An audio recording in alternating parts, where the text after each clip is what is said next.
Hi welcome to లా ప్రపంచం. Part 1 of Hindu succession act 1956. Hindu succession లో 4 chapters 31 sections ఉన్నాయి. Chapter 1 వచ్చి సెక్షన్ 1 to 4, చాప్టర్ 2 వచ్చి 5 to 29, చాప్టర్ 3 లో సెక్షన్ 30. 17th June 1956 న ప్రెసిడెంట్ అనేది అప్రూవల్ ఇచ్చారు ఈ యాక్ట్ కి. అండ్ ఇందులో ఒక స్కెడ్యూల్ ఉంది. అసలు ఈ యాక్ట్ పర్పస్ ఏంటి? ఎవరైనా ఒక హిందూ పర్సన్ గనక విల్లు రాయకుండా, అంటే తన ఆస్తికి సంబంధించిన వీరునామా రాయకుండా గనక చనిపోతే తనకి సంబంధించిన ఆస్తిని ఎలా పంపకాలు చేయాలి అనేది, ఎవరెవరికి ఎంత పోర్షన్స్ లో ఇవ్వాలి అని చెప్పేసి, ఎవరి తర్వాత ఎవరు వస్తారు అని చెప్పేసి ఈ యాక్ట్ మనకి చెప్తుంది. ఇక్కడ ఇంటర్స్టేట్ అంటే ఎవరైతే వీలునామా రాయకుండా చనిపోతారో ఆ వ్యక్తిని ఇంటర్స్టేట్ అంటాం. Chapter 2 interstate succession is very important. అందులోనే మనకి ఒక వ్యక్తి వీలునామా రాయకుండా చనిపోతే ఎలా పంపకం జరగాలి అని చెప్పేసి అక్కడ క్లియర్ గా మెన్షన్ చేయడం జరిగింది. చాప్టర్ 2 లోని సెక్షన్ 5 to 29 సెక్షన్స్ ప్రకారంగానే ఇక్కడ ఇంటర్స్టేట్ సక్సెషన్ అనేది జరుగుతుంది. చాప్టర్ 3 ఏం చెప్తుంది? టెస్టిమెంటరీ సక్సెషన్, వీలునామా రాసి చనిపోతే ఎలా జరగాలి అనేది చెప్తుంది.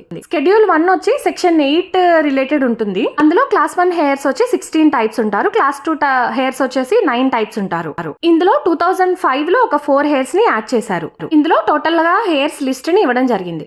Hindu marriage act and Hindu succession act are interlinking subjects. Hindu marriage లో అండ్ హిందూ సక్సెషన్ లో సెక్షన్ 2 అనేది సేమ్ ఉంది. Application of the act section 2.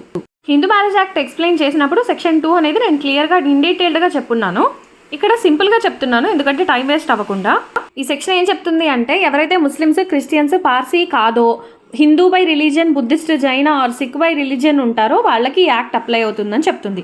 In డీటెయిల్గా మీకు కనుక కావాలి అంటే నేను కింద డిస్క్రిప్షన్లో లింక్ ఇస్తాను, అదొకసారి చెక్ చేయండి. Section 3 is very very very important అండి. Definitions and interpretations. ఈ డెఫినేషన్స్ లో కూడా చాలా వరకు మనకి హిందూ మ్యారేజ్ లో ఇచ్చిన డెఫినేషన్స్ ఇక్కడ ఇచ్చున్నారు. Like full blood, half blood, uterine blood, అవి నేను ఆల్రెడీ ఎక్స్ప్లెయిన్ చేస్తున్నాను. ఏవైతే ఎక్స్ప్లెయిన్ చెయ్యలేదో వాటి వరకు ఈ వీడియోలో నేను ఎక్స్ప్లెయిన్ చేస్తాను, ఎందుకంటే మీకు కూడా టైం వేస్ట్ అవ్వకుండా ఉంటుంది. సెక్షన్ 3 డెఫినేషన్స్ అండ్ ఇంటర్ప్రిటేషన్స్ లో 3A చూద్దాం. ఆగ్నేట్. నేను ఒక పిక్చర్ ఇన్సర్ట్ చేస్తాను. బై బ్లడ్ ఆర్ అడాప్షన్ వల్ల ఎవరైతే పర్సన్స్ రిలేషన్స్ లోకి వస్తారో, హోల్లీ త్రూ మేల్స్ అన్నమాట. ఇక్కడ అంటే అచ్చంగా మేల్ వల్లనే వీళ్ళు రిలేషన్ లో ఉంటారు, వాళ్ళందరూ కూడా ఆగ్నేట్స్ అవుతారు. ఆగ్నేట్స్ అనే వాళ్ళు మేల్ అయినా అయి ఉండొచ్చు, ఫీమేల్ అయినా అయి ఉండొచ్చు. డిసీజ్డ్ పర్సన్ అంటే ఇక్కడ చనిపోయిన వ్యక్తి, ఆ వ్యక్తికి నెక్స్ట్ జనరేషన్స్ ఎవరైతే ఉంటారో వాళ్ళని డిసెండెంట్ ఆగ్నేట్స్ అంటారు. ప్రీవియస్ జనరేషన్స్ అయితే, అంటే పైన తరాల వాళ్ళైతే వాళ్ళని అసెండెంట్ ఆగ్నేట్స్ అంటారు. ఆగ్నేట్స్ అనే వాళ్ళు ఓన్లీ మేల్ పర్సన్ త్రూ మాత్రమే అవ్వాలి. పర్సన్ ఏ అనే వాళ్ళు డిసీజ్డ్ పర్సన్ అనుకుంటే వాళ్ళ సన్స్ అందరూ ఆగ్నేట్స్ నెక్స్ట్ జనరేషన్ కాబట్టి డిసెండెంట్ ఆగ్నేట్స్ అవుతారు. డిసెండెంట్ ఆగ్నేట్స్ నే క్లాస్ 1 ఆగ్నేట్స్ అని కూడా అంటాం.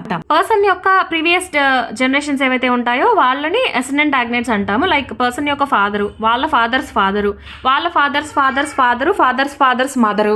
ఈ అసెండెంట్ ఆగ్నేట్స్ అనే వాళ్ళు క్లాస్ 2 ఆగ్నేట్స్ అంటాం. కోలేటరల్ ఆగ్నేట్స్ కూడా ఉంటారు.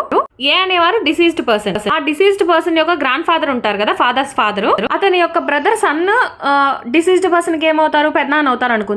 పెదనాన్న కొడుకు ఈ డిసీజ్డ్ పర్సన్ కి ఏమవుతారు? బ్రదర్ అవుతారు కదా. ఆ బ్రదర్, ఈ డిసీజ్డ్ పర్సన్ ఇద్దరు కూడా కోలేటరల్ ఆగ్నేట్స్ అవుతారు. వీళ్ళు కూడా క్లాస్ 2 ఆగ్నేట్స్ కిందే పరిగణిస్తాం. అర్థం కాకపోతే ఒకసారి పిక్చర్స్ నేను పెట్టాను కదా, వాటిని పదే పదే చూస్తూ ఉండండి, అప్పుడు మీకు ఒక క్లారిటీ వస్తుంది. సెక్షన్ 3C చూద్దాం. కాగ్నేట్స్. ఇద్దరు లేదా అంతకన్నా ఎక్కువ మంది రిలేషన్ లోకి బై బ్లడ్ ఆర్ అడాప్షన్ వల్ల గనక వచ్చినట్లయితే, వారి మధ్య రిలేషన్ ఏర్పడడానికి ఒక ఫీమేల్ పర్సన్ ఇన్వాల్వ్ అయినట్లయితే వారిని కాగ్నేట్స్ అంటాం. ఆగ్నేట్స్ అనే వాళ్ళు కంప్లీట్ గా మేల్ త్రూనే వస్తారు. ఇక్కడ కాగ్నేట్స్ అంటే మాత్రం ఫీమేల్ ఇన్వాల్వ్ అవుతారు అనమాట. పర్సన్ అంటే డిసీజ్డ్ పర్సన్, వాళ్ళ ఫాదర్, సిస్టర్ డిసీజ్డ్ పర్సన్ కి ఏమవుతుంది? అత్త అవుతుంది. ఈ అత్త యొక్క సన్స్ వాళ్ళందరూ కూడా ఈ డిసీజ్డ్ పర్సన్ కి కాగ్నేట్స్ అవుతారు.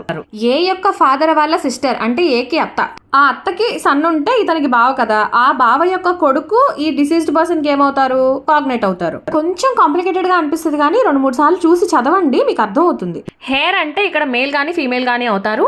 ఎవరికైతే డిసీజ్డ్ పర్సన్ యొక్క ప్రాపర్టీని పొందే హక్కు ఉంటుందో వాళ్ళు హెయిర్ అంటాం.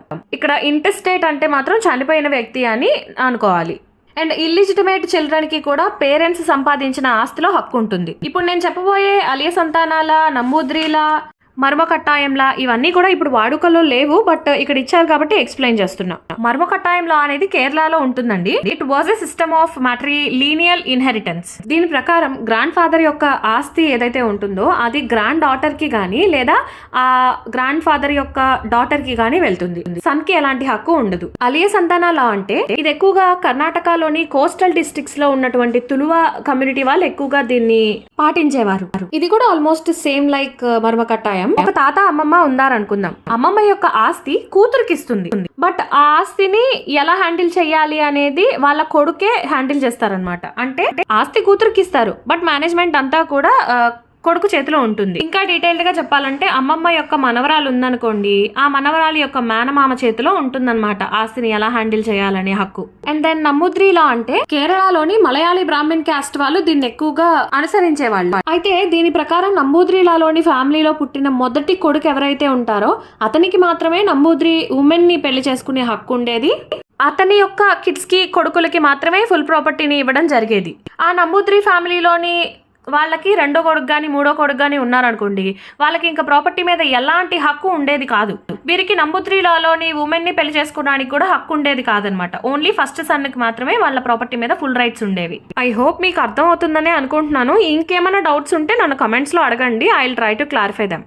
సెక్షన్ 4 కూడా కవర్ చేసేసుకుందాం. Over riding effect of the act. Hindu succession act 1956 అమల్లోకి వచ్చిన తర్వాత దీని ప్రకారంగానే సక్సెషన్ అనేది జరగాలి. ఈ యాక్ట్ ఏం చెప్తుందో అవి మాత్రమే పాటించాలి, అలాగే పాటించాలి. ఈ యాక్ట్ రాకముందు ఏవైతే కస్టమ్స్, యూసేజెస్, ఇంటర్ప్రిటేషన్స్ ఉన్నాయో అవన్నీ కూడా అక్కడితో రద్దయిపోతాయి. ఈ యాక్ట్ వచ్చిన తర్వాత ప్రీవియస్ గా ఏవైతే యాక్ట్స్ ఉన్నాయో అవన్నీ కూడా అప్లికబుల్ అవ్వవు.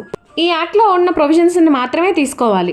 ఎవరైతే ఒక పర్సన్ తనకి ప్రాపర్టీకి సంబంధించి ఎలాంటి వీలునామా గానీ ఎవరికి ఎంత రాయాలని చెప్పేసి రాయకుండా కనుక చనిపోతే ఆ పర్సన్ ని ఇంటర్స్టేట్ అని కూడా మనం ఇక్కడ కన్సిడర్ చేయొచ్చు. Chapter 2 interstate succession. Section 5 act not to apply to certain properties. ఈ యాక్ట్ కొన్ని ప్రాపర్టీస్ కి అప్లై అవ్వదంట. అవి ఏంటో ఈ సెక్షన్ లో చెప్పబడింది. ఇండియన్ సక్సెషన్ యాక్ట్ 1925 ప్రకారం ఏవైతే ప్రాపర్టీస్ రెగ్యులేట్ అవుతాయో వాటికి మాత్రం ఈ యాక్ట్ అప్లై అవ్వదు. ఈ యాక్ట్ రాకముందు పూర్వకాలంలో రాజులు వాళ్ళ ప్రాపర్టీని త్రూ అగ్రిమెంట్ కానీ లేదంటే ఒప్పందం ప్రకారం కానీ ట్రాన్స్ఫర్ చేస్తారు కదా గవర్నమెంట్ కి. ట్రస్ట్లు కానీ ఆర్గనైజేషన్స్ కానీ గవర్నమెంట్ కి ట్రాన్స్ఫర్ చేసేవాళ్ళు కదా భూములు.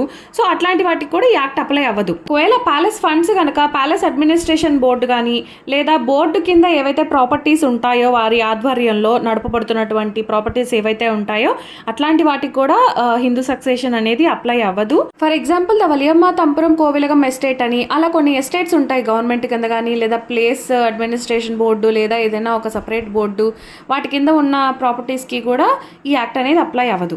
Section 6 devolution of interest in coparcenary property.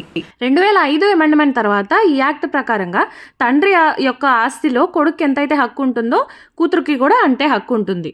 అంతేకాకుండా తండ్రి యొక్క ప్రాపర్టీ అండ్ ఏవైతే లయబిలిటీస్, రైట్స్, షేర్స్ లేదా ఇంకేదైనా ఇన్కమ్ ఉన్నట్లయితే తండ్రికి అవి కొడుక్కి ఎంతైతే రైట్స్ ఉంటుందో అదే ఈక్వల్ రైట్స్ ఇక్కడ డాటర్కి కూడా వస్తుంది. బై బర్త్ నుంచి కొడుకు అయితే హక్కు ఉంటుంది కదా, సేమ్ అదే విధంగా ఇక్కడ బై బర్త్ నుంచే కూతురుకి కూడా సేమ్ అంతే రైట్స్ కలిగి ఉంటుంది. ఒక తండ్రి కనుక తన ప్రాపర్టీకి సంబంధించి వీలునామా రాయకుండా కనుక చనిపోతే ఏవైతే లైబిలిటీస్, రైట్స్ ఉంటాయో అవి రైట్స్ కొడుక్కి అండ్ కూతురుకి కూడా సేమ్గా వస్తాయి అన్నమాట, ఈక్వల్గా వస్తాయి. ఒకవేళ ప్రాపర్టీ డివిజన్ అనేది 2004కి ముందు కనుక జరిగినట్లయితే అప్పుడు డాటర్స్కి ఎలాంటి రైట్ ఉండదు. 2005 సంవత్సరం తర్వాత తండ్రి ప్రాపర్టీ కనుక డివిజన్కి వస్తే అప్పుడు కూతురు కనుక చనిపోయి ఆ కూతురికి ఎవరైనా పిల్లలు ఉన్నట్లయితే తండ్రి యొక్క కొడుక్కి ఎంతైతే హక్కు ఉంటుందో ఇక్కడ ఈ చనిపోయిన కూతురు యొక్క పిల్లలకి అంతే హక్కు ఈక్వల్ గా డివైడ్ చేస్తారు.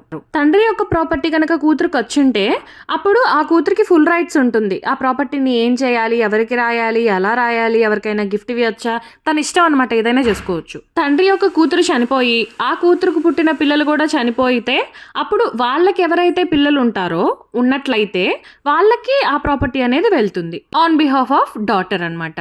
ప్రాపర్టీ డివిజన్ 20th December 2004 కన్నా ముందు జరుగుంటే కనుక ఈ యాక్ట్ లో చెప్పినవి ఏవి కూడా అప్లై అవ్వవు. ఒకవేళ ఏదైనా అప్పులు కానీ అట్లా ఉన్నట్లయితే, లోన్స్ కానీ ఉన్నట్లయితే కనుక ఫాదర్కి ఆ ఫాదర్ యొక్క అప్పులు తీర్చే బాధ్యత కూతురు మీద అండ్ కొడుకు మీద ఈక్వల్గా ఉంటుంది.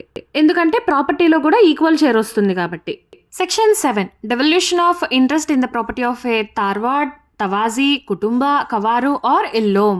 నేను ఆల్రెడీ సంతాన, మర్మకట్టాయం అండ్ నమూద్రి లా గురించి ఎక్స్ప్లెయిన్ చేస్తున్నా. ఈ సెక్షన్ 7 గురించి నేను సింపుల్ గా చెప్తానండి. ఎవరైతే మర్మకట్టాయం, నమూద్రి లా ప్రకారంగా గవర్న్ అవుతున్నారో వారు ఈ యాక్ట్ వచ్చిన తర్వాత కనుక చనిపోతే వీలునామా రాయకుండా అప్పుడు ఈ యాక్ట్ ప్రకారంగానే వాళ్ళ ప్రాపర్టీ డివిజన్ అనేది జరుగుతుంది. తార్వాడ్, తవాజీ, కుటుంబ, కవారు ఆర్ ఇల్లోమ్ వారి ప్రాపర్టీ ఎలా డివైడ్ చేయాలి అనేది ఈ సెక్షన్ చెప్తుంది. సింపుల్ గా ఒకటి గుర్తుపెట్టుకోండి, ఈ యాక్ట్ వచ్చిన తర్వాత ఎవరైతే ఎవరైతే హిందూ ఉంటారో వారి ప్రాపర్టీ ఈ యాక్ట్ ప్రకారంగానే డివైడ్ అవుతుంది. ఏ తెగకి సంబంధించిన హిందూ ప్రాపర్టీ అయినా సరే ఈ యాక్ట్ లో ఎలా చెప్పారో అలాగే వాళ్ళ ప్రాపర్టీ డివిజన్ అనేది చెయ్యాలి.